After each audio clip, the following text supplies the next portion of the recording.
kuatkan hati. Negeri ini memanggilmu kawan. Belajar bergerak berbagi untuk negeri. Guru penggerak majukan pendidikan. Guru penggerak menghamba pada murid. Kreatif rancang pembelajaran. Hargai potensi, tingkatkan prestasi. Lahirkan profil pelajar Pancasila. Belajar bergerak berbagi untuk negeri. Kita menjalin kolaborasi. Belajar bergerak berbagi untuk negeri. Demi bakti pada Ibu Pertiwi.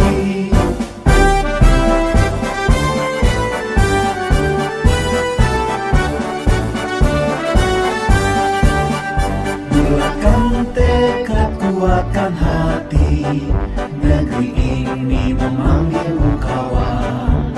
Belajar bergerak berbagi untuk negeri. Guru penggerak majukan pendidikan. Guru penggerak menghamba pada murid.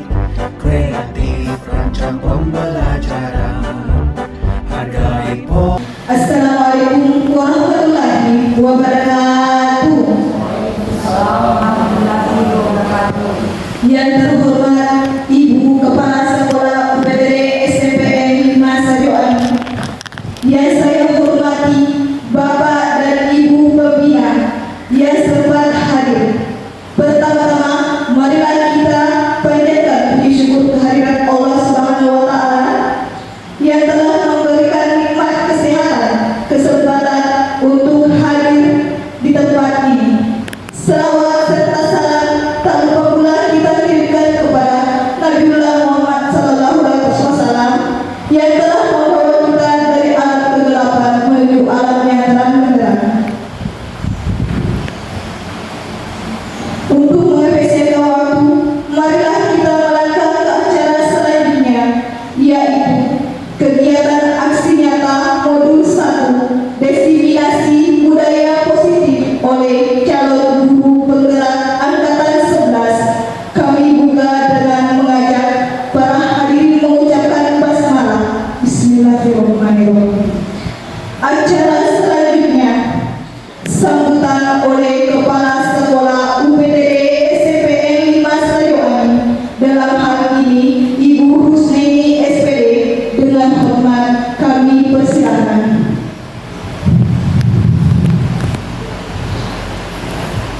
Bismillahirrahmanirrahim. Bapak Ibu Pembina yang saya hormati, Assalamualaikum warahmatullahi wabarakatuh.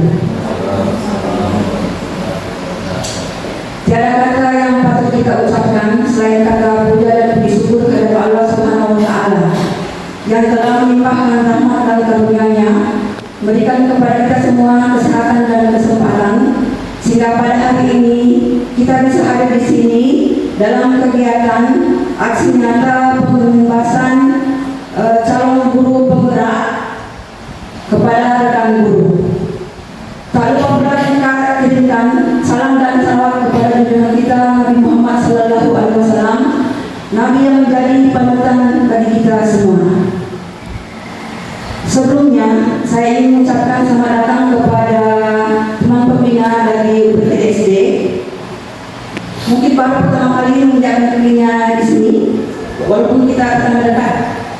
Di luar kita selalu ketemu, kalau ada cara dapat saling bertemu sapa dan saling berlepas senyum. Ya, sekali lagi saya ucapkan selamat datang.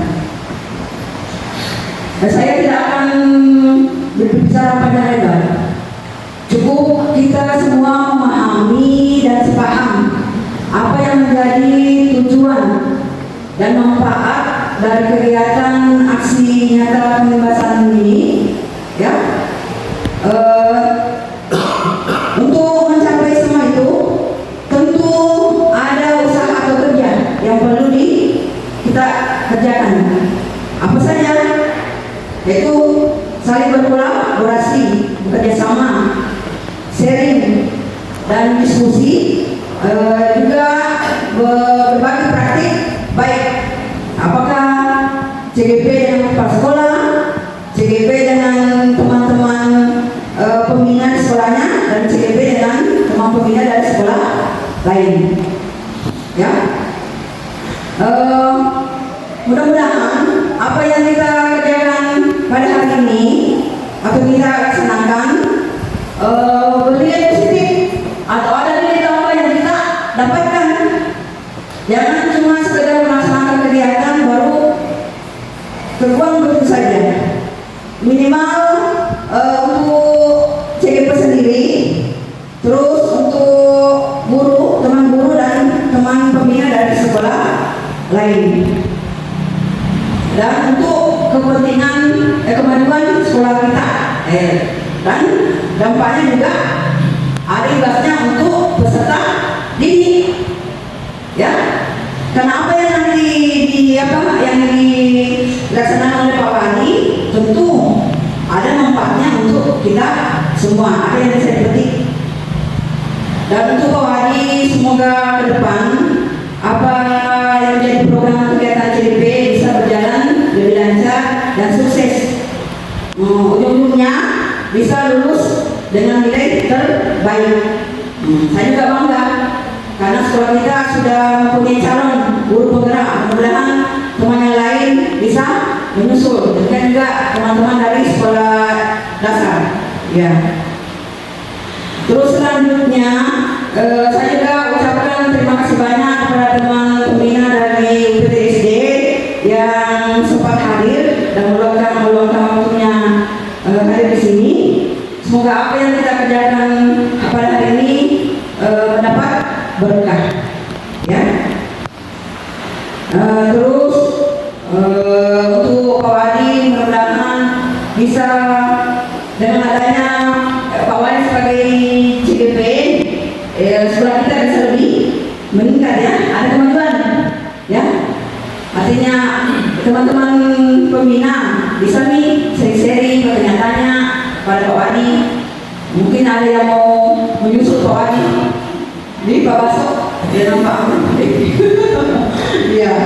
Cukup sekian dari saya karena waktunya terbatas. Pak Wali mau memberikan materi. Ya, saya akhiri dengan ucapan Assalamualaikum warahmatullahi wabarakatuh. Acara selanjutnya yaitu pemaparan oleh calon guru penggerak angkatan 19 oleh Bapak Herwani SPD. Dipersilakan.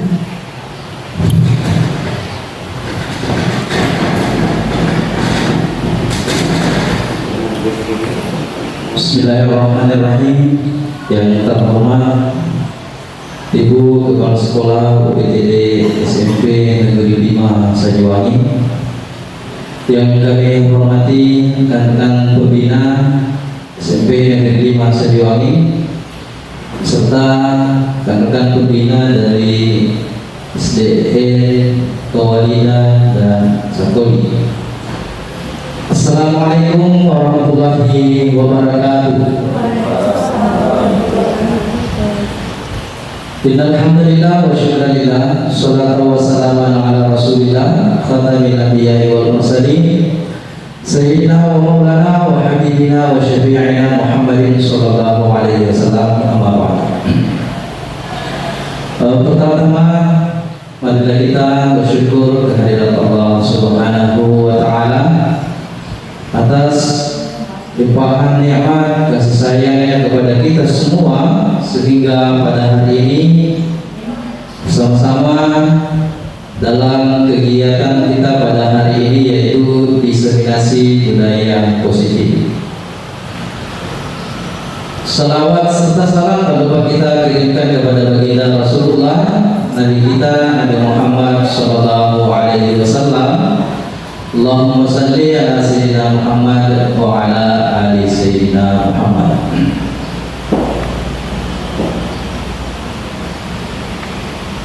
Bapak dan Ibu sekalian, pertama-tama izin berdiri.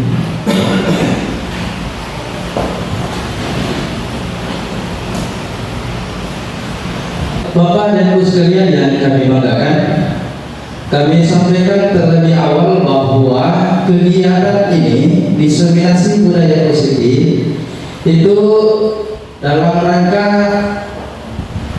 pemenuhan tugas di LMS sebagai bentuk aksi nyata pengimbasan kepada rekan-rekan guru di sekolah maupun menjadi pengimbasan kepada rekan-rekan guru di sekolah lain. Makanya di bagian judul awal itu diseminasi, yang berarti penyampaian informasi, penyampaian gagasan, penyampaian ide-ide kepada orang banyak. Hanya diseminasi budaya positif. Dalam kegiatan ini ada beberapa konsep inti nantinya yang akan kita bicarakan bersama. Mohon dari Bapak dan Ibu sekalian memperhatikan secara seksama sehingga pelaksanaan budaya positif di sekolah maupun disiplin positif di sekolah itu bisa kita terapkan. Kenapa? Penerapan disiplin positif atau penerapan budaya positif dalam satu lingkungan sekolah itu tidak akan mungkin tercipta lewat hanya satu orang. Makanya butuh yang namanya kolaborasi di antara setiap orang yang ada di lingkungan sekolah tersebut. Baik terutama kepala sekolah yang selaku orang tua di sekolah itu memberikan arahan dan bimbingan serta tetap menjalin kolaborasi di antara rekan-rekan guru, karena di sini nantinya pada budaya positif ada nantinya keyakinan sekolah, ada nantinya keyakinan kelas. Kita lihat konsep inti nanti dalam penciptaan budaya positif di sekolah. Satu, disiplin positif. Materi kedua yaitu kebutuhan dasar manusia. Yang ketiga, motivasi perilaku manusia. Yang keempat, posisi kontrol seorang guru. Kelima, keyakinan kelas atau keyakinan sekolah. Kemudian selanjutnya yaitu segitiga restitusi.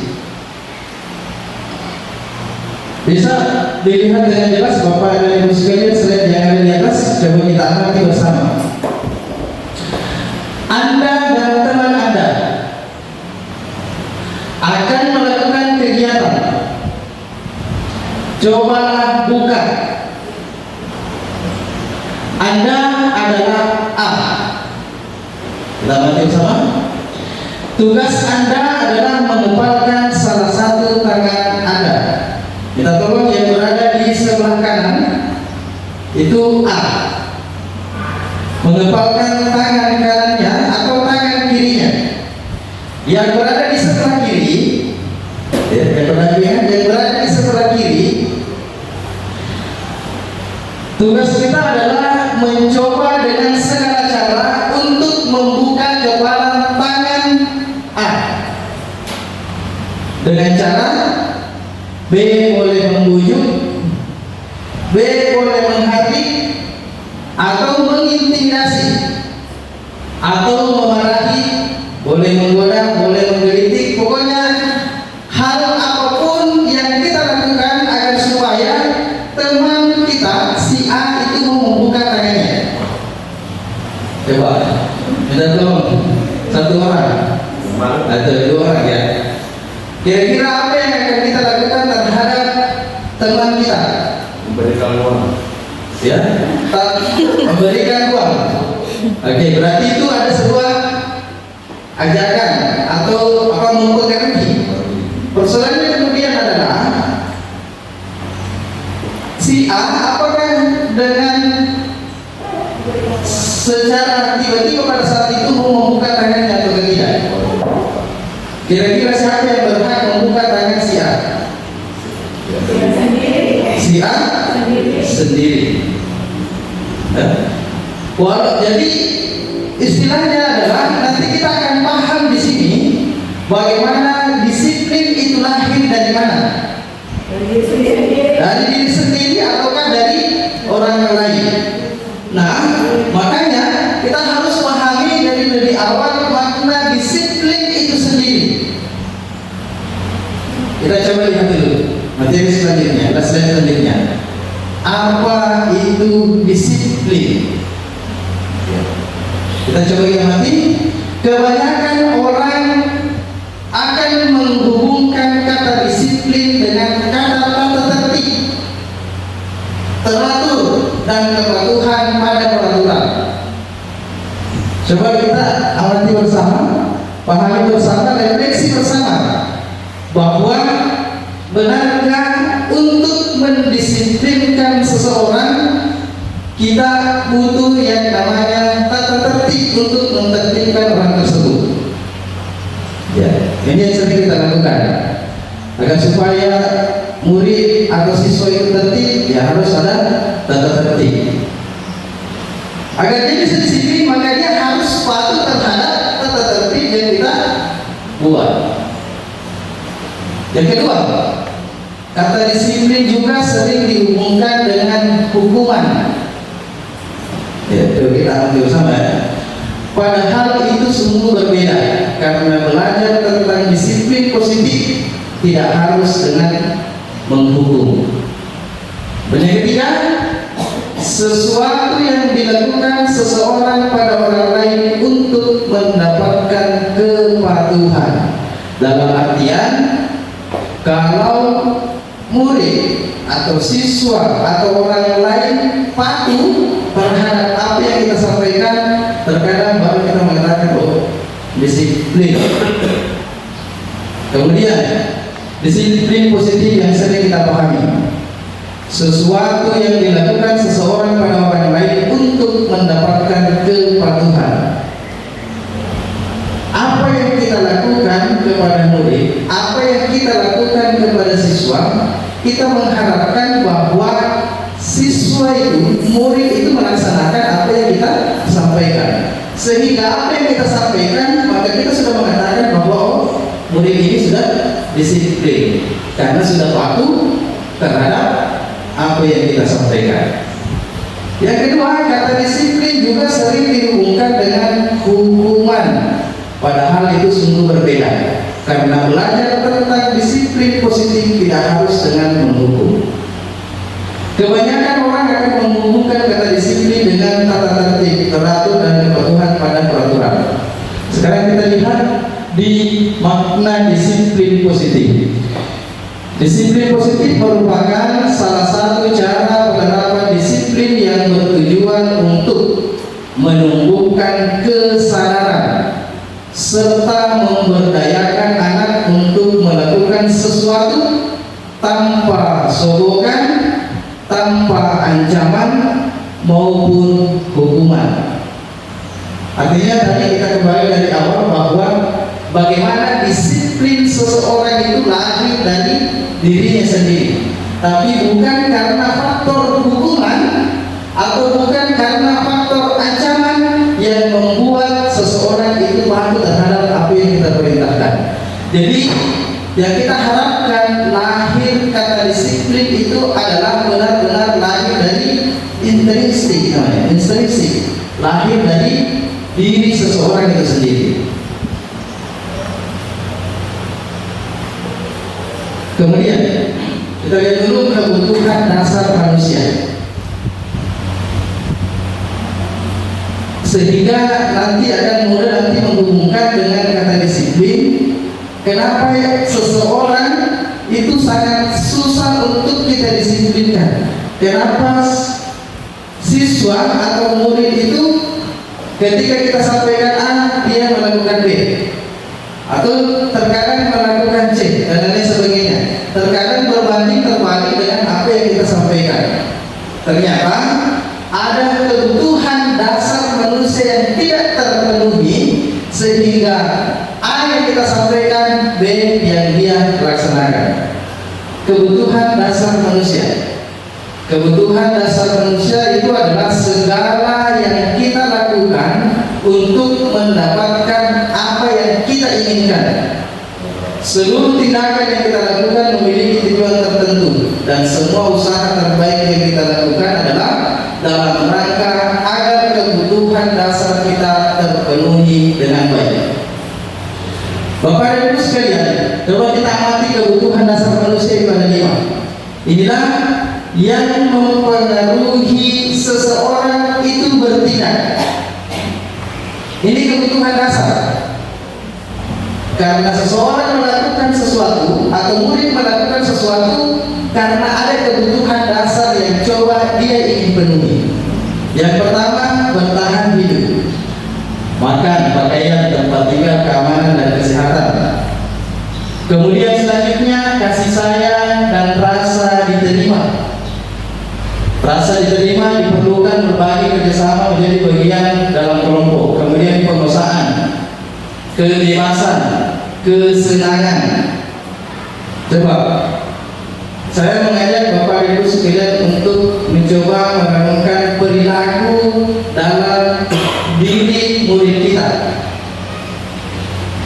Kalau misalkan ada seseorang di kelas kita, sementara kita mengajar, sementara kita memberikan pembelajaran, terkadang ada satu orang atau mungkin dua orang di kelas tersebut melakukan hal yang berbeda dari apa yang kita inginkan. Kira-kira apa yang mereka ingin penuhi sehingga dia melakukan persoalan tersebut? Contoh, kita sementara mengajar, ternyata si A itu mengganggu temannya. Kira-kira kebutuhan dasar apa yang ingin dia penuhi sehingga dia mengganggu temannya pada saat jam pelajaran?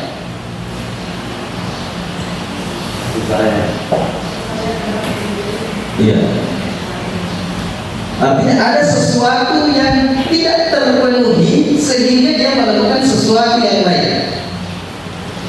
Atau terkadang ada siswa yang kita anggap sebagai nakal, terkadang masih menangis temannya, terkadang mengganggu temannya. Berarti ada kebutuhan dasar apa yang ingin dipenuhi? Penguasaan dari apa? Biasanya orang anak-anak nakal misalkan. Berarti ada kebutuhan dasar yang terpenuhi, yaitu penguasaan. Kenapa? Karena dia ingin menjadi pemimpin di antara teman-temannya yang lain. Ada juga siswa yang seperti itu. Ada juga siswa yang memang kecenderungan untuk memenuhi kebutuhannya, yaitu kebutuhan kesenangan. Nah, puji Tuhan, cuti-cuti itu sering sekali itu kita lihat. Asik-asik belajar, ganggu lagi temannya. Ketika ditanya kenapa ganggu temannya, dia mengatakan,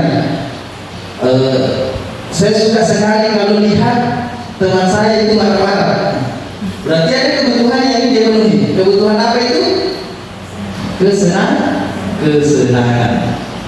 Nah, inilah yang coba kita ingin pahami bersama, bahwa bagaimana memahami kebutuhan dasar murid, bagaimana memenuhi kebutuhan dasar siswa. Kenapa dia berlaku atau berbuat sesuatu yang lain dari apa yang kita inginkan? Karena ada sesuatu kebutuhan dasar yang ingin dia penuhi. Ya. Karena kita memberikan kebutuhan yang berbeda dan bukan kebutuhan itu yang dia inginkan, makanya dia mencari kebutuhan yang lain agar supaya kebutuhannya terpenuhi. Ada kebutuhannya itu kesenangan. Ternyata dalam belajar kita itu serius sekali, sehingga ada kebutuhan di situ yang tidak terpenuhi. Sehingga agar kebutuhannya dia terpenuhi, maka dia mengambil cara lain agar kebutuhan kesenangannya terpenuhi, maka dia mengganggu temannya. Kenapa? Karena dalam pembelajaran kita tidak mencoba memenuhi kebutuhan yang ada dalam diri siswa kita. Jadi inilah Bapak dan Ibu sekalian, sehingga penting memahami 5 kebutuhan dasar manusia sehingga setidaknya kita mampu memenuhi kebutuhan belajar murid sesuai dengan kebutuhannya. Kemudian selanjutnya, motivasi perilaku manusia. Apa yang mendasari seseorang berbuat Saya dulu. Kita coba hubungkan di sekolah. Menghindari ketidaknyamanan atau hukuman. Maksudnya adalah terkadang siswa melakukan apa yang kita inginkan karena agar dia terhindar dari hukuman. Contoh, kita kasih tugas. Kira-kira apa yang mendasari siswa kita mengerjakan tugas? Ya. Apa motivasinya? Salah satu motivasinya, kalau saya kerjakan tugas, maka saya bebas dari hukuman. Kalau saya tidak kerjakan tugas, maka saya bisa saja dihukum. Berarti satu motivasi manusia berbuat itu karena menghindari hukuman saja. Yang kedua, bisa saja siswa kita berbuat itu karena mendapatkan imbalan atau penghargaan. Apa contohnya? Peringkat, juara kelas, peringkat 1 kasih imbalan seperti ini, peringkat 2 dikasih imbalan seperti ini. Makanya terkadang pemberian penghargaan, pemberian imbalan itu juga terkadang menjadi hal yang bisa benar, bisa salah. Kenapa saya katakan bisa benar, bisa salah? Karena pada prakteknya ternyata pemberian imbalan, pemberian penghargaan itu terkadang satu, memunculkan rasa iri di antara teman-teman yang lain. Itu banyak hal yang bisa dimunculkan dari pemberian penghargaan dan imbalan. Walaupun sebenarnya kita menganggap bahwa memberikan imbalan itu baik. Terkadang anak atau siswa berbuat sesuatu karena ada yang dia harapkan. Dia belajar dengan giat. Kenapa? Ada yang dia harapkan. Apa? Karena ada imbalannya. Yang ketiga, menghargai diri dan menjadi orang yang mereka inginkan. Maksudnya ini seperti ini. Perilaku manusia itu dia menghargai dirinya. Artinya perbuatan yang dia ambil karena memang semestinya dia harus seperti itu. Contoh kita balik lagi. Kita berikan tugas. Siswa ini mengerjakan tugas karena dia tidak terpengaruh oleh bahwa kalau saya kerjakan tugas maka saya bebas dari hukuman. Siswa mengerjakan tugas, dia tidak ada lagi pengaruhnya bahwa saya akan dapat nilai baik kalau saya mengerjakan tugas. Tapi siswa ini sadar sepenuhnya bahwa saya mengerjakan tugas itu karena diri saya sendiri. Maksudnya karena kebaikan saya sendiri, bukan karena ini, bukan karena dihukum, bukan karena dapat imbalan, tapi itu murni karena kesadarannya sendiri. Selanjutnya kita lihat dulu sini, hukuman, konsekuensi dan restitusi. Tadi kan kita mengatakan dari awal bahwa terkadang kata disiplin kita sering hubungkan dengan kata hukuman. Atau untuk mendisiplinkan seseorang terkadang kita menghubungkan antara tata tertib atau hukuman. Untuk membuat seseorang disiplin harus diberikan hukuman. Untuk membuat orang disiplin harus ada konsekuensi. Nah sekarang Bapak Ibu sekalian, kata hukuman dan konsekuensi selama ini sama nggak menurut kita? Ya kalau mungkin bahasa Inggris ya bahasa Indonesia hukuman, bahasa Inggris mungkin konsekuensi apa? Punishment ya, punishment. Kalau bahasa ilmiahnya kadang mengatakan konsekuensi. Terkadang kita menyamakan antara hukuman dan konsekuensi. Ternyata baru juga saya pahami, baru juga saya dapati bahwa hukuman dan konsekuensi itu berbeda, terlebih dengan restitusi.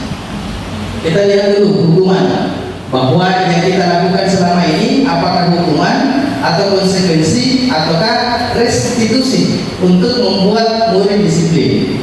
Kita lihat dulu. Hukuman itu biasanya tidak terencana atau tiba-tiba.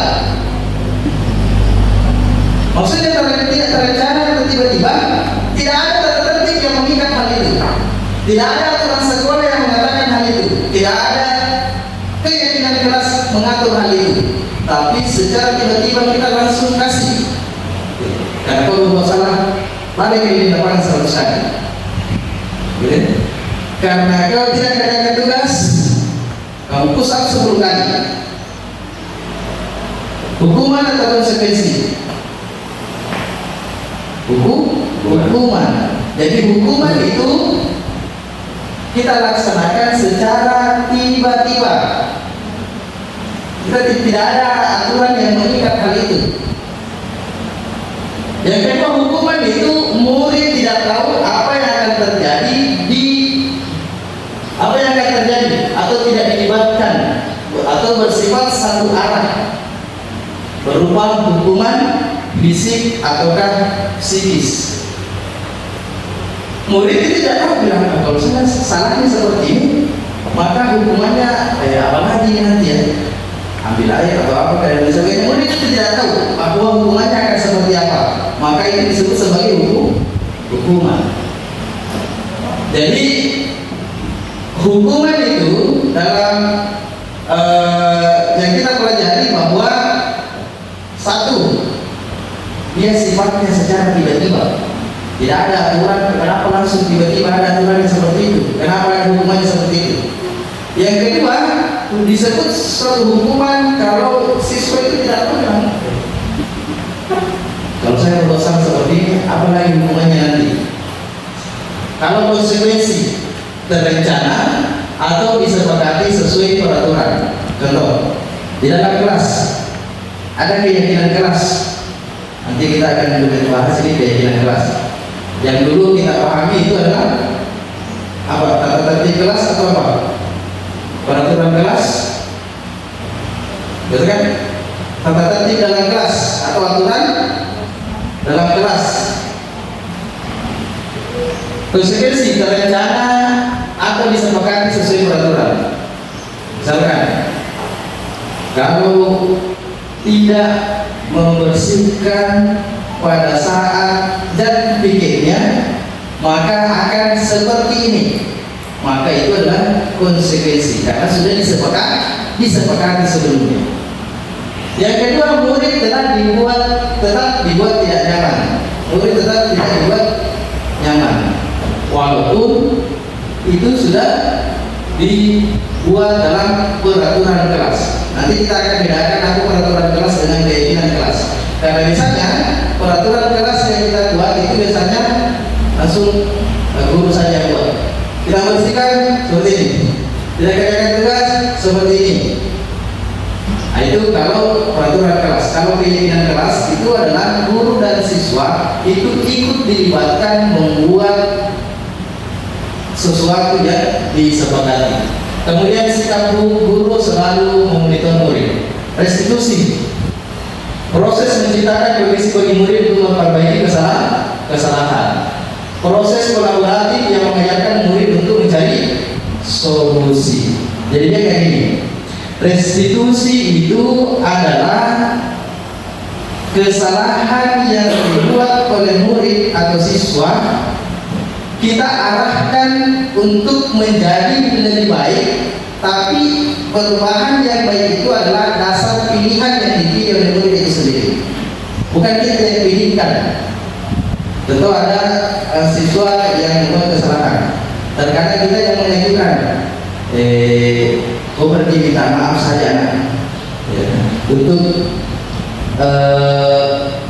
mengganti kesalahan yang kau buat. Tapi restitusi tidak seperti itu. Restitusi itu adalah pilihan yang diambil murid atau siswa itu karena pilihannya sendiri. Itu restitusi. Kemudian kita lihat di sini. Identitas gagal dan identitas sukses. Identitas gagal itu kalau kita masih sifatnya menghukum. Kita pahami bersama, hukuman itu sesuatu yang menyakitkan. Itu misalnya seperti itu. Kalau kita menghukum siswa, kita harus pahami bersama bahwa itu sesuatu yang menyakitkan bagi murid itu sendiri. Yang kedua, kalau sifatnya hukuman itu tidak nyaman untuk murid untuk jangka waktu yang panjang. Untuk jangka waktu yang panjang. Kemudian korban mendapatkan keadilan. Murid, anak akan tersakiti. Kemudian konsekuensi itu sesuatu harus terjadi. Maksudnya kenapa harus terjadi? Karena melanggar apa yang telah disepakati. Kan begitu. Konsekuensi tidak ada yang hukuman. Kalau hukuman itu secara tiba-tiba, tidak ada aturan langsung ada hukumannya. Kalau konsekuensi itu ada memang aturannya kita sepakati. Kalau melanggar aturannya maka harus seperti ini konsekuensinya. Itu konsekuensi. Tidak nyaman untuk murid, tapi dalam jangka waktu pendek. Karena murid itu sudah pahami juga bahwa ada konsekuensinya kalau seperti ini. Kemudian itu restitusi.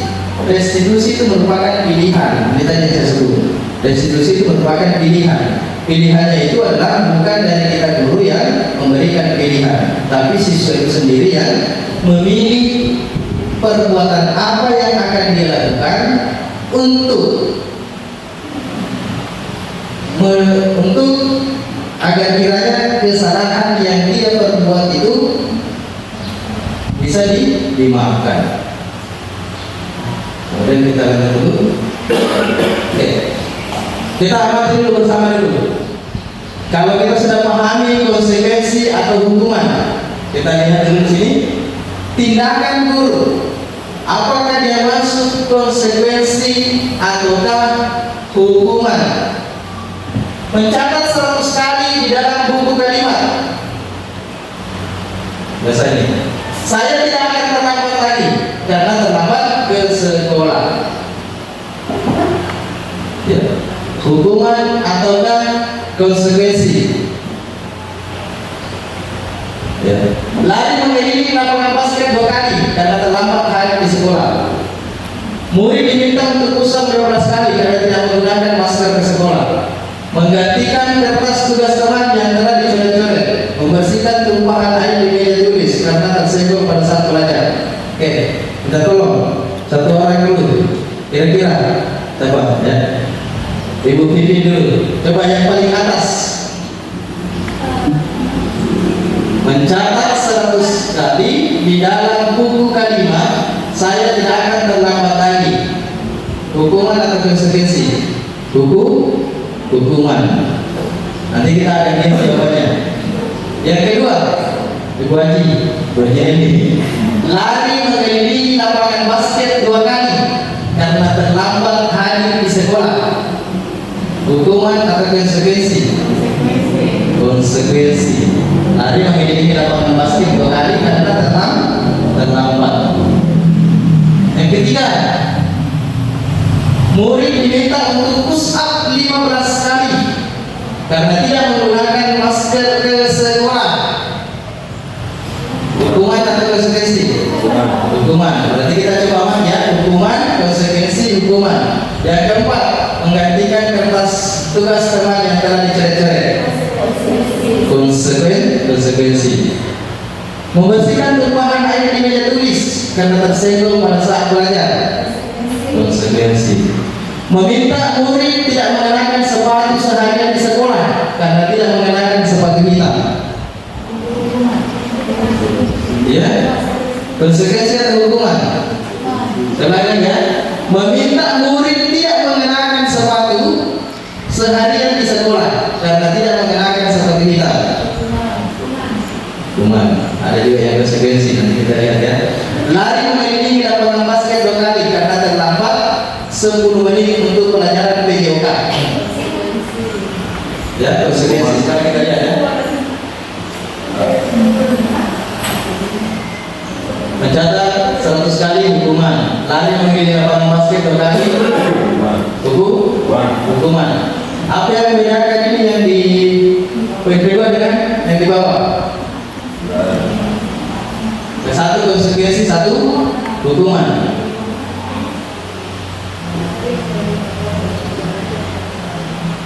Ya.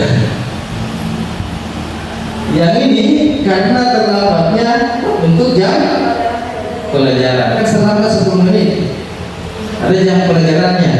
Kalau ini dia tidak tahu dengan apa, maksudnya sendiri disuruh saja lari. Ya, kita lanjut. Posisi kontrol guru. Coba kita amati dulu jawab ya. Tadi bahasa awal saya katakan, siapa yang mengontrol diri seseorang? Dirinya sendiri. Sekarang posisi kontrol guru. Kita lihat dulu. Posisi kontrol guru menghukum, membuat merasa bersalah, pemantau, teman, manajer. Kita akan lihat sini. Maksudnya kata mengontrol begini kan, begini. Kita yang membuat seseorang untuk berbuat. Kan banyak mengontrol. Betul? Saya, misalkan, minta tolong ambilkan spidol. Berarti kita coba mengontrol seseorang dengan bahasa atau ucapan kita. Nah, posisi guru dalam membuat murid berbuat atau bertindak itu ada 5 posisinya. Sini akan kita lihat kita berada di posisi mana. Apakah kita berada di posisi ini dalam mengontrol murid, ataukah dalam mengontrol murid kita membuat merasa bersalah, ataukah kita mengontrol murid memposisikan diri sebagai teman, ataukah kita mengontrol murid membuat sesuatu karena juga pemantau ataukah manajer.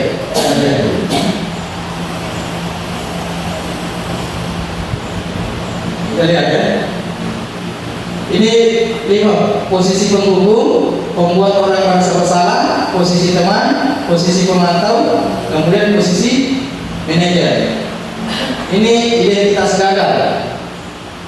Kalau kita masih berada di 2 posisi ini, penghukum atau membuat orang merasa bersalah. Untuk posisi menghukum, apa perbuatan itu biasanya? Menghati, menunjuk-nunjuk, menyakiti, menyindir, membuat. Kemudian kalau posisinya membuat orang merasa bersalah, biasanya kayak gini. Kita berikan ceramah, arahan, misalnya begini, tidak boleh seperti itu, ya, karena kamu seperti itu. Biasanya kita ceramah ceritanya, sehingga ceramah yang kita sampaikan bahwa kita membuat anak ini merasa bersalah karena memang kesalahannya. Biasanya seperti itu. Berarti kita membuat orang merasa bersalah, sehingga ketika kita membuat murid merasa bersalah, sehingga kita ingin membuat bahwa karena kau merasa bersalah, maka kau harus minta maaf. Kan begitu kan ujung-ujungnya. Karena kau bersalah, maka kau harus dihukum. Berarti kita masih berada di sini. Kalau perkataannya, kalau kamu tidak melakukan, awas ya. Jadi kerjakan tugas. Kalau tidak kerjakan tugas, awas ya. Atau kalau tugasnya tidak selesai, tidak boleh pulang. Jadi berarti kalau sifatnya seperti itu, perkataan itu berarti kita masuknya di posisi menghukum. Apa lagi kata-katanya? Seharusnya kamu sudah tahu. Ibu banyak sekali mengatakannya. Biasa kayak cuma aja jadi berarti sudah berapa kali saya sebutkan, sudah berapa kali saya sampaikan. Berarti harapannya kita itu bahwa anak itu, murid itu merasa bersalah, bahwa sudah sering kali disampaikan, tapi masih seperti itu. Kemudian kita coba merangkak ke identitas berhasil. Ini masih kontrol dari luar ini. Artinya kita membuat siswa itu disiplin, tapi karena masih faktor dari luar, kita membuatnya untuk disiplin. Kita masuk di identitas berhasil sebagai teman.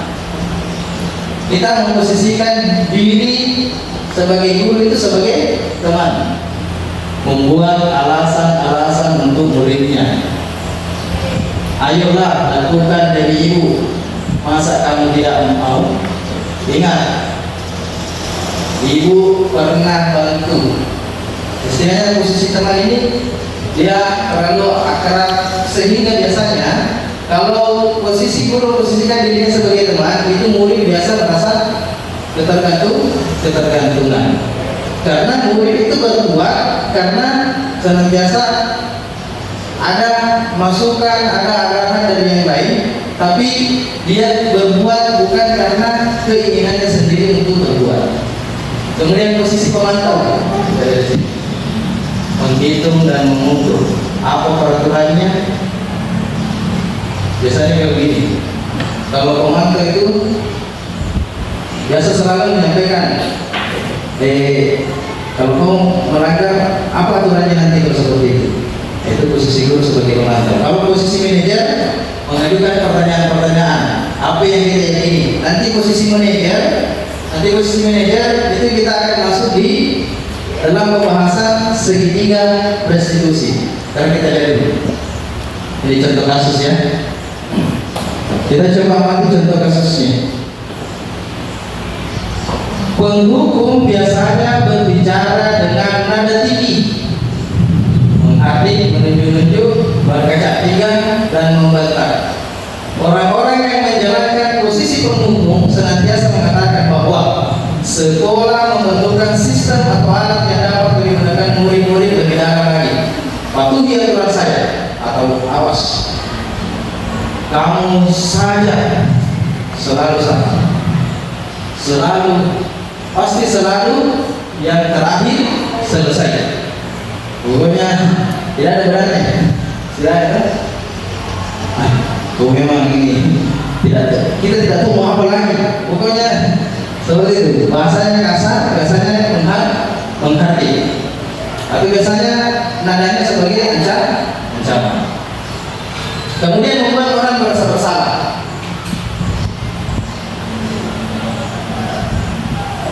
Membuat orang merasa bersalah yang menyatakan hal-hal yang merasa kesalahan ada pada murid dengan membuat guru menderita. Nadanya tenang, cenderung lembut, namun kata-katanya menyalahkan murid. Dia tidak akan menggunakan keheningan yang membuat orang lain tidak nyaman. Biasanya ini kata-katanya, ibu sangat kecil. Berapa kali bapak harus memberitahu? Gimana coba kalau orang tua kamu tahu kamu harus berbuat seperti ini? Nah, jadi kita merasa berarti kita posisi seperti ini. Poin intinya adalah kita senantiasa menekankan bahwa kesalahan itu adalah dari murid itu sendiri. Padahal kita tadi berangkat dari awal, kita lihat motivasi dasarnya mereka berbuat. Kita coba lihat apa yang mendasari siswa kita itu berbuat kesalahan. Coba kita tarik dari 5 posisi, dari 5 kebutuhan dasar. Apa yang dia ingin penuhi sehingga dia berbuat seperti tersebut? Coba kita lihat di sini. Yang awal.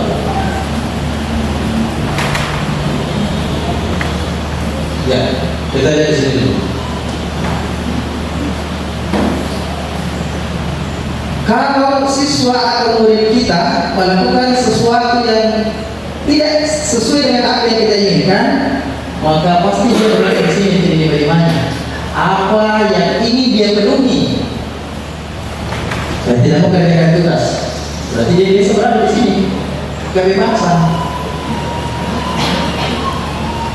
Karena dia tidak mau merasa diarahkan oleh orang lain. Dan berarti pertanyaan kalau begitu, pertanyaan sederhananya, bagaimana cara mengontrol murid? Itu kan pertanyaan sederhananya. Maka dari sini berarti ada sesuatu yang ingin dia penuhi. Ataukah tugasnya tidak selesai karena main game di satu malam? Berarti apa yang ingin dipenuhi? Tugasnya tidak selesai karena ada kebutuhan kesenangan yang lain yang ingin dia penuhi. Berarti kita jangan langsung menjalankan bahwa ini tidak selesai. Kenapa tidak selesai? Kamu selalu memang begitu. Artinya ada kebutuhan yang ingin dia penuhi sehingga tugas yang lain itu tidak terlaksana. Kita sampai buat orang merasa bersalah, posisi teman. Ya, biasakan kata-kata kalau posisi teman, ayo bantulah jadi bapak, ayo ingat tidak bantuan bapak selama ini. Ya sudah, kali ini tidak apa-apa, nanti ibu bereskan. Artinya bagaimana posisi teman? Kita senantiasa memberikan bantuan sehingga murid merasa ketergantungan. Ini guru tidak apa-apa dekat. Tapi biasanya itu perkataan seorang teman itu terhadap murid, kalau di posisi teman, dibina. Kita sudah bantu beberapa kali ini, kita sudah berbuat baik seperti ini. Masa kau tidak bisa? Masa kau tidak tahu? Ya? Masa kau tidak tahu berbalas budi ceritanya? Kemudian memonitor, memantau. Posisi pemantau berdasarkan peraturan dan konsekuensi. Posisi pemantau biasanya bersuara data, tidak emosional, tidak bersenda gurau atau suara tinggi dan cenderung formal. Seorang pemantau sangat mengandalkan penghitungan, catatan, data yang dapat digunakan sebagai bukti atas perilaku seseorang. Ya, itu nanti hubungan lebih lengkap catatannya. Jadi kita, ya seperti ini, ya seperti ini. Selalu memberikan pemantauan. Kemudian posisi manajer. Ini akan kita nanti masuk dalam segitiga institusi.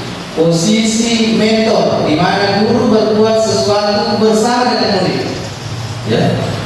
Jadi posisi manajer itu adalah kita dan murid itu melakukan sesuatu, mempersilahkan murid mempertanggungjawabkan perilakunya, mendukung murid agar dapat menemukan solusi atas permasalahannya sendiri. Ini yang saya maksud tadi. Suara manajer netral, tidak emosional, tidak terlalu ramah, dan tidak bernada tinggi. Menurut kata-katanya, apa yang kita yakini? Kembali ke keyakinan kelas. Apakah kamu meyakininya? Bersedia untuk memperbaikinya? Jadi posisi manajer seperti ini. Nanti kita akan bahas di segitiga restitusi. Dalam posisi manajer, dia senantiasa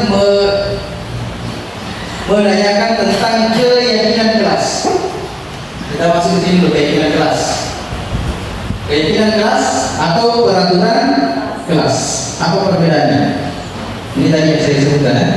Keyakinan kelas atau peraturan kelas. Mengapa bukan peraturan saja? Mengapa harus keyakinan kelas? Jadi nanti itu kita, kalau kita paham ini tentang peraturan atau keyakinan kelas. Mengapa kita memiliki peraturan harus menggunakan helm bila mengendarai kendaraan atau roda dua? Coba, ada yang bisa kasih tanggapan dulu ini? Pertama, mengapa kita memiliki peraturan harus menggunakan helm bila mengendarai kendaraan roda dua? Kenapa harus menggunakan helm ketika berkendara? Untuk keselamatan. Ya. Mengapa kita memiliki peraturan membuang sampah di tempatnya? Supaya lingkungan bersih. Ya, menjaga kebersihan. Mengapa kita memiliki peraturan harus datang tepat waktu pada saat mengikuti pelatihan? Disiplin. Jadi ini nanti perbedaan peraturan kelas dengan keyakinan kelas. Peraturan adalah tatanan, sedangkan keyakinan adalah kepercayaan. Definisi dari keduanya memiliki perbedaan dari penentu pembuatnya. Bila peraturan, maka hal tersebut berasal dari luar diri individu. Misal, peraturan pemerintah, maka yang menentukan adalah pemerintah. Demikian juga peraturan sekolah, maka yang menentukan adalah sekolah. Sedangkan keyakinan mengacu dari dalam diri individu tersebut. Kepercayaan apa yang sungguh-sungguh dipegang, nilai-nilai apa yang diyakini, peraturan kelas dibuat oleh guru tanpa melibatkan siswa, sedangkan keyakinan kelas adalah kesepakatan kelas yang dibuat antara guru dan siswa untuk menciptakan lingkungan belajar yang positif. Jadi dia kayak gini, kalau sifatnya peraturan itu tidak melibatkan siswa. Kalau keyakinan itu melibatkan siswa. Itu perbedaan dasarnya nanti. Sehingga yang lahir itu adalah kesepakatan bersama. Kalau sifatnya dibuat oleh sekolah saja, maka dia sifatnya sebagai peraturan. Keyakinan kelas, pembentukan keyakinan kelas atau sekolah bersifat lebih abstrak daripada peraturan yang lebih rinci dan konkret. Nanti kita lihat ya. Keyakinan kelas berupa pertanyaan-pertanyaan universal. Pertanyaan-pertanyaan dibuat dalam bentuk positif. Keyakinan kelas hendaknya tidak terlalu banyak sehingga mudah diingat. Keyakinan kelas berupa sesuatu yang dapat diterapkan di lingkungan tersebut. Ini pentingnya, yang mudah diterapkan. Jangan dicari keyakinan yang sulit untuk diterapkan. Yang mudah-mudah dulu. Nanti kalau sudah terlaksana keyakinan yang mudah, maka bisa kita mencari keyakinan sekolah atau keyakinan kelas yang selanjutnya. Semua warga kelas hendaknya ikut berkontribusi. Warga kelas bersedia untuk kembali keyakinan kelas dari waktu ke waktu. Artinya keyakinan tersebut itu tidak ikut terus, karena bisa saja berubah. Itu kalau keyakinan kelas. Prosedur pembentukannya, mempersilakan murid-murid kelas untuk bercurah pendapat, mencatat semua masukan-masukan pada murid di papan tulis atau di kertas besar. Susunlah keyakinan kelas sesuai prosedur pembentukan keyakinan kelas. Gantilah kalimat-kalimat dalam bentuk negatif menjadi positif. Meninjau kembali daftar curah pendapat, kemungkinan masih ditemukan kalimat berupa peraturan. Tahap akhir, tinjau ulang keyakinan kelas. Sekarang kita lihat dulu sini. Keyakinan kelas ataukah nilai yang pentingnya yang dituju. Contoh, selalu kembalikan buku pada tempatnya. Tadi kita masih ingat, keyakinan kelas itu adalah mencoba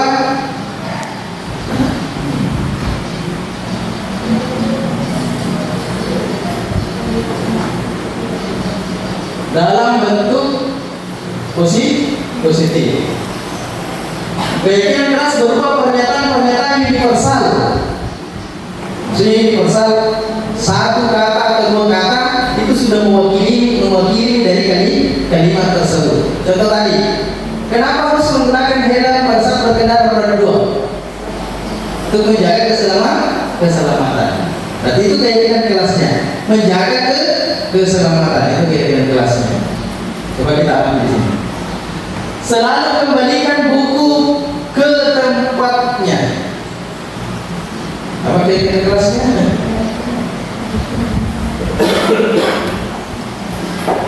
Coba kita jawab. Dilarang mengganggu orang lain. Dilarang mengganggu orang lain. Berarti kata positifnya, ya. Kayak tadi kalimat negatif diganti menjadi kalimat positif. Biasanya kan peraturan kelas ini kan biasanya itu dilarang mencontek, dilarang mengganggu teman. Nah, itu peraturan kelas. Tapi kalau keyakinan kelas, kalimat negatif menjadi diganti kalimat positif. Dilarang mengganggu orang lain. Berarti kalimat positifnya bisa saling menghormati atau saling menghargai. Kalau saling menghormati atau saling menghargai kan itu tidak mengganggu orang lain. Hadir di sekolah 15 menit sebelum pembelajaran dimulai. Dilarang melakukan kekerasan. Dilarang menggunakan kekerasan. Kita saling menghormati, saling menghargai. Ini termasuk. Bergantian atau menunggu giliran. Apa ini? Menteri. Gunakan masker. Jaga kesehatan. Jangan berlari di kelas atau koridor. Jangan berlari.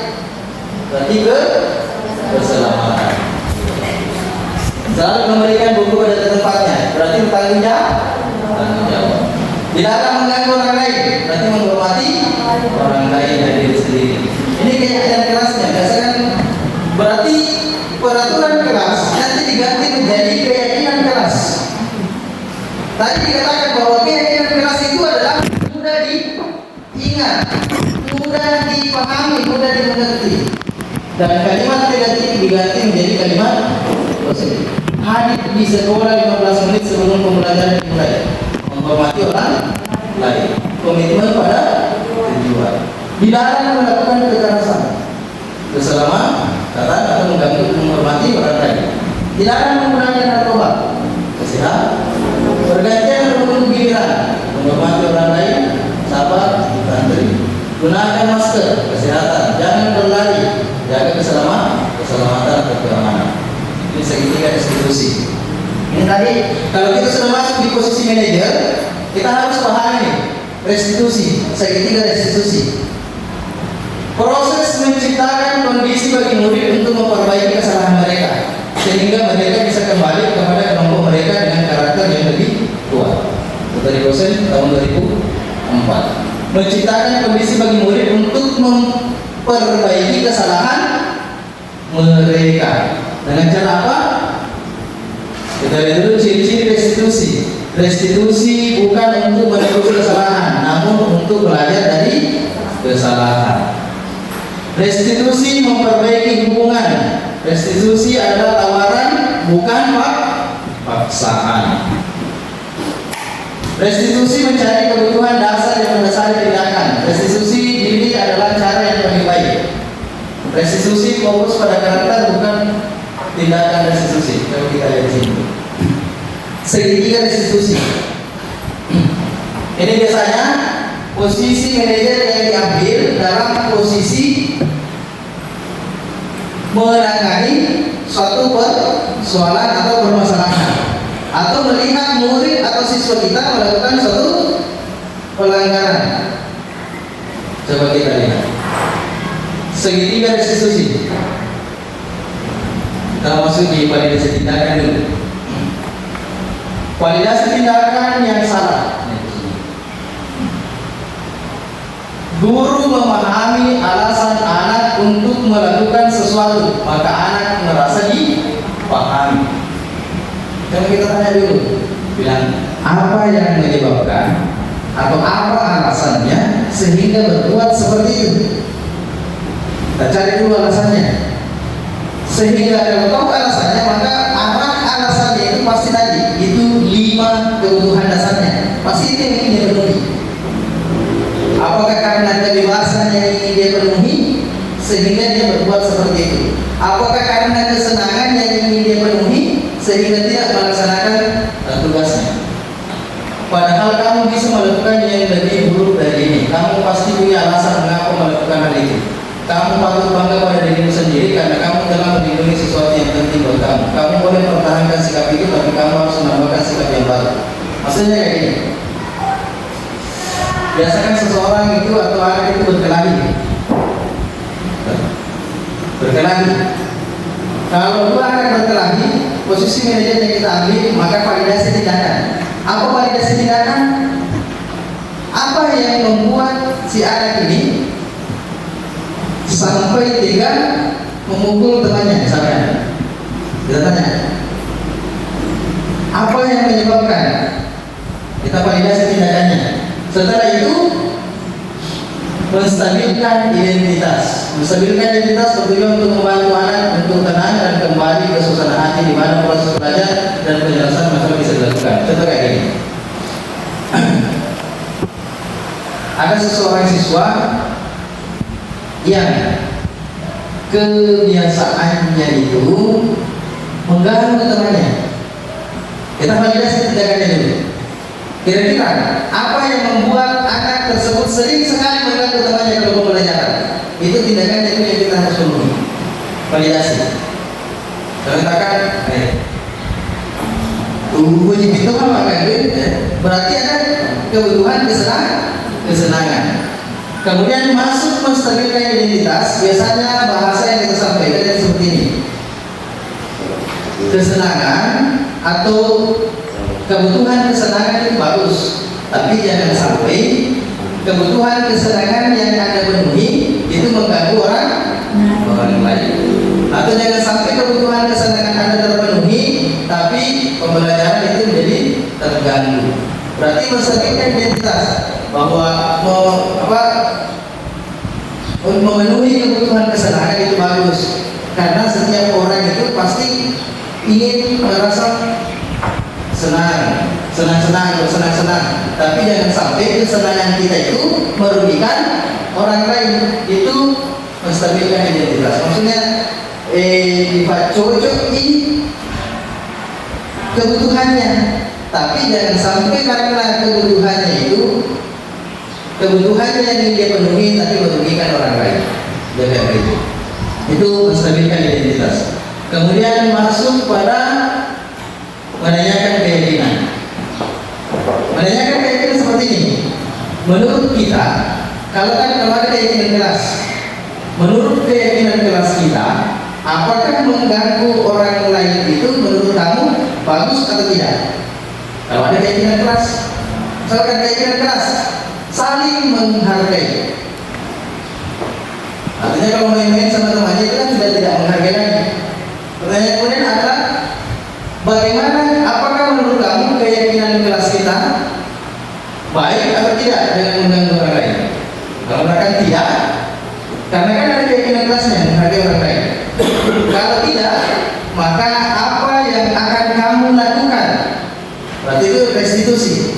Guru dengan siswa itu membuat pilihan yang diambil itu adalah siswa itu sendiri yang membuat pilihan. Kira-kira kalau yang seperti itu yang kamu lakukan mengganggu orang lain itu menurut keyakinan kelas atau menurut keyakinan kamu tidak baik, apa yang akan kira-kira kamu lakukan? Apa yang akan kamu lakukan untuk memperbaiki hubungan? Apa yang akan kamu lakukan untuk menghargai orang lain? Itu restitusi. Sehingga pilihan yang diambil siswa itu adalah pilihannya sendiri, bukan karena kita paksakan mereka untuk berbuat. Jadi ini kesimpulan terakhirnya ya seperti ini. Teori kontrol. Kita tidak bisa mengontrol orang lain, hanya Anda yang bisa mengontrol diri sendiri. Semua perilaku itu memiliki tujuan. Motivasi, apakah menghindari hukuman? Apakah motivasinya untuk mendapatkan imbalan? Apakah motivasinya seseorang itu karena murni dari dirinya sendiri?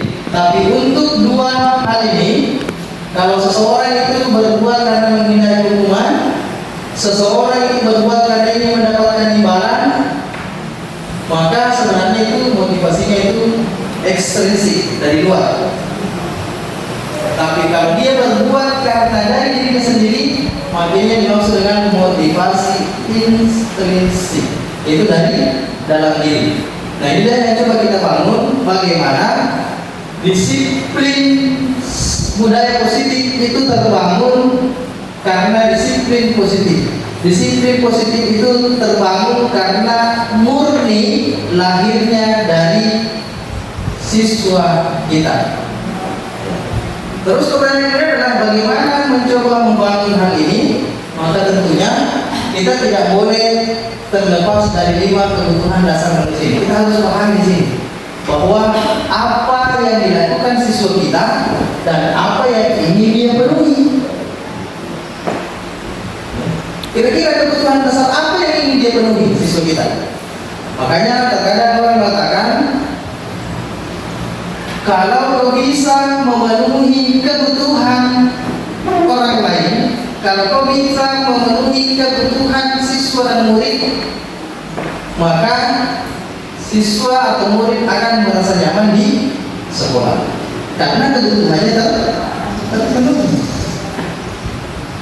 Makanya itu biasanya siswa atau kita lihat orang itu banyak-banyak, misalkan anak banyak-banyak nongkrong di kafe, contoh sederhana. Kenapa banyak nongkrong di kafe? Karena kebutuhannya terpenuhinya ya di kafe. Apa kebutuhannya? misalkan main game. Ternyata main game tidak ada internet di rumah, berarti ada kebutuhan yang ingin dia penuhi sehingga mencari sesuatu yang lain. Berarti posisi kita sebagai guru itu adalah kita harus pahami kebutuhan dasar manusia. Kemudian setelah ini kebutuhan dasar manusia terpenuhi, posisi kontrol kita itu setidaknya kita mampu berada di posisi manajer. Karena kalau posisi kita masih berada di 1, 2, itu berarti kita posisinya di sini. Penghukum, membuat merasa bersalah, teman atau pemantau, mendapatkan ibadah. Tapi kalau posisi manajer, maka kita membuat seseorang itu menghargai diri. Artinya setiap pilihan yang diambil itu karena pilihannya sendiri, bukan kita paksakan. Baik Bapak dan Ibu sekalian, inilah materi yang paling ditunggu. Saya terakhir yaitu terima kasih. Ya, tidak ada kemungkinan ada hal-hal yang ingin dipertanyakan. Saya kasih kesempatan. Saya kembalikan dulu kepada moderator.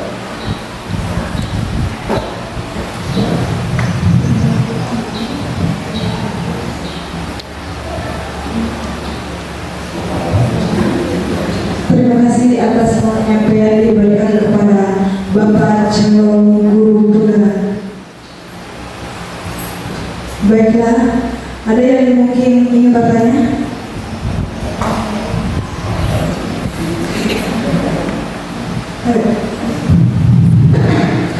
Tadi materinya tentang hukuman dan konsekuensi. Andai kan ada kasus seperti ini, kejadian seperti tadi, seorang guru, ya, dan misalnya ada siswa yang disuruh menghafal lagu, terus siswa tersebut tidak bisa menghafal lagunya, kemudian guru tersebut mendenda siswanya, bisa nggak seperti itu? Apakah ini hukuman atau konsekuensi? Ya, terima kasih. Terima kasih pertanyaan dari Ibu. Coba kita kembali di sini dulu untuk membedakan hukuman dan restitusi. Ya, konsekuensi. Tadi itu saya sebutkan bahwa hukuman itu sifatnya langsung secara tiba-tiba. Itu satu ya.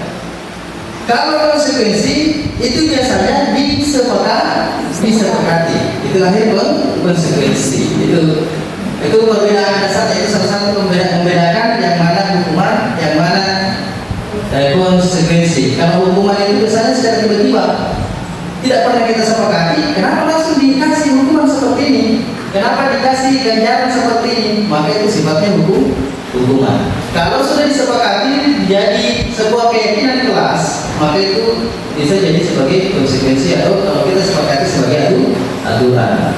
Kemudian itu sifatnya itu bahayanya kalau sifatnya hukuman itu biasanya itu dalam jangka waktu yang lama. Nah, sebaiknya pula kalau kita lihat di sini, ini sebenarnya menarik kalau ada kasusnya. Apa menariknya? Satu, kenapa susah untuk menghafal lagunya? Itu kan satu posisi. Berarti kalau kita mau masuk dalam posisi ini mengontrol guru, kalau kita mau lebih bagusnya, kita harus kembali ke posisi ini. Posisi manajer dengan mencoba membuat segitiga restitusi. Jadi sebenarnya Bapak Ibu sekalian, itu bisa saja semua hal itu bisa kita lakukan dengan mencoba menerapkan konsep segitiga restitusi. Bukan cuma guru terhadap murid, tapi juga bisa dengan kepala sekolah terhadap guru. Itu bisa.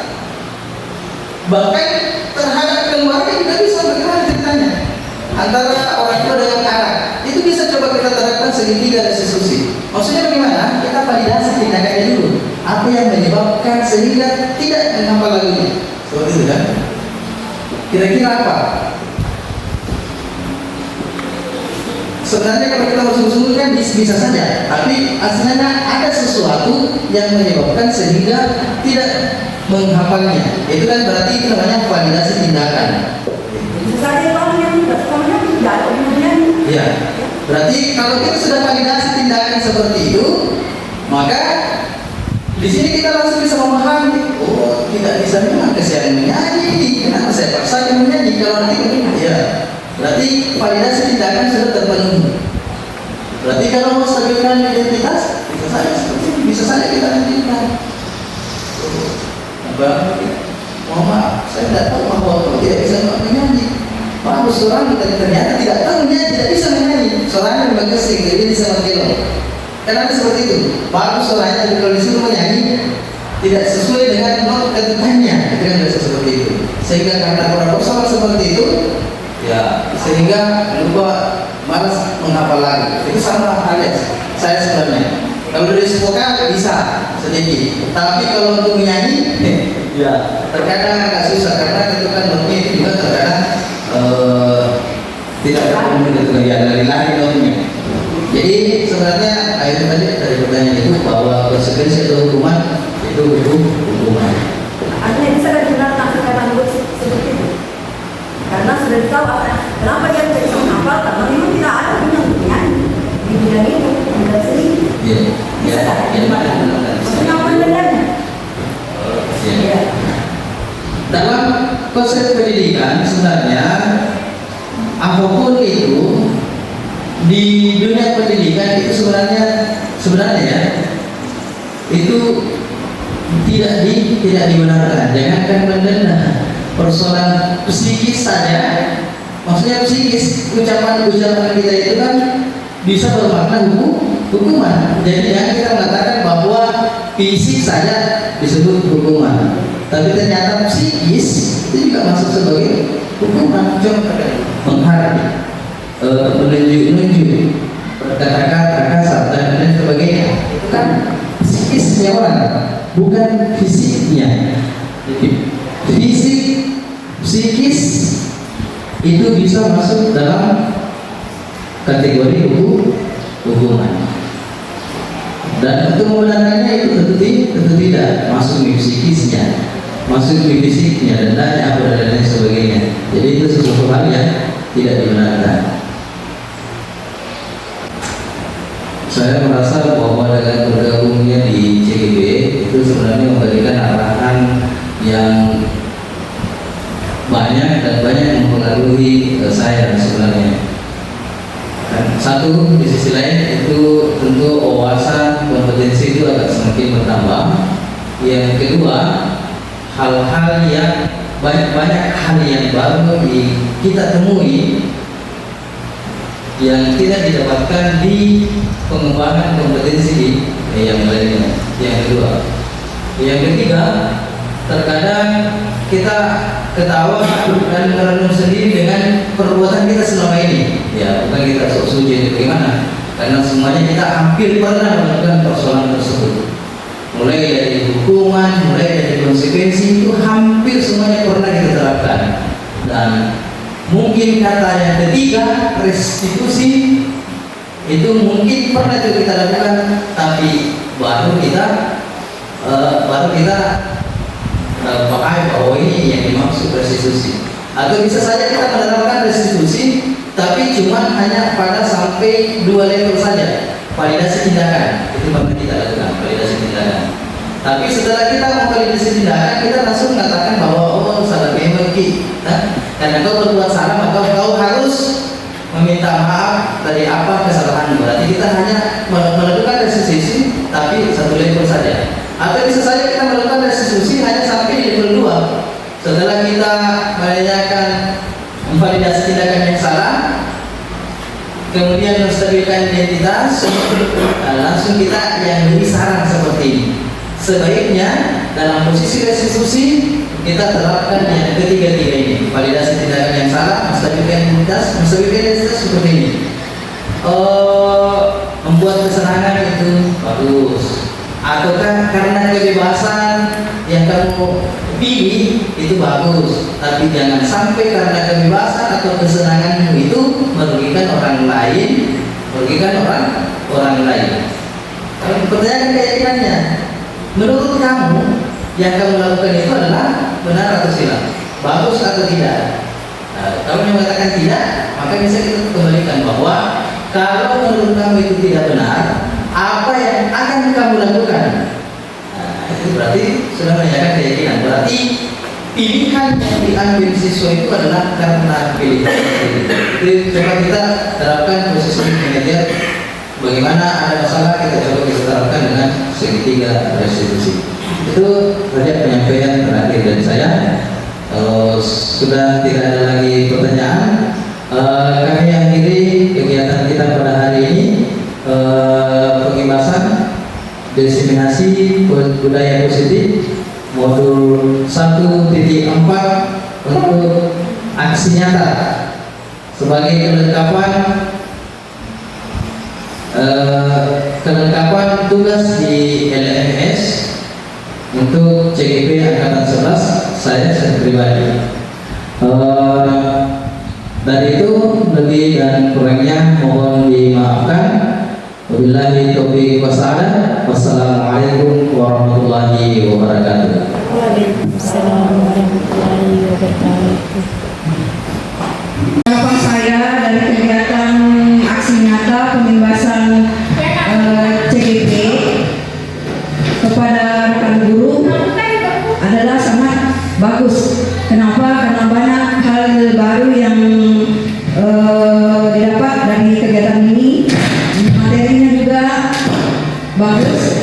Banyak hal materi baru yang dikupas seperti hukuman, konsekuensi, budaya positif, disiplin positif, 5 posisi kontrol, teori restitusi, 5 kebutuhan mendasar manusia. Harapan saya semoga dari kegiatan ini bisa bernilai positif untuk teman guru dan juga untuk kemudian sekolah serta untuk peserta didik. Ya, terima kasih. Bismillahirrahmanirrahim. Assalamualaikum warahmatullahi wabarakatuh. Saya Syekhina Rizky bertindak sebagai rekan sejawat dari Bapak Herwani SPDI, calon guru penggerak Angkatan 11 UPDD SMP Negeri 5 Sejuani. Pada hari ini pelaksanaan diseminasi budaya positif yang dilaksanakan di UPDD SMPN 5 Sejuani, menurut saya secara keseluruhan sudah bagus dan mengenai budaya positif itu sendiri memang sangat penting untuk diterapkan di lingkungan sekolah. Budaya positif sendiri ini merupakan perilaku atau upaya untuk menumbuhkan sikap positif di lingkungan peserta didik dengan melakukan pembiasaan positif bagi siswa itu sendiri. Dan dengan adanya aksi nyata yang dilakukan nantinya Bapak Herwani di sekolah ini diharapkan mampu untuk memberi dampak positif bagi rekan-rekan sejawat, kepala sekolah maupun peserta didik. Kedepannya saya sangat berharap bahwa penerapan dari budaya positif ini bisa terus berlanjut dan dapat berkembang dengan baik. Selanjutnya untuk kedepannya penerapan budaya positif di lingkungan sekolah ini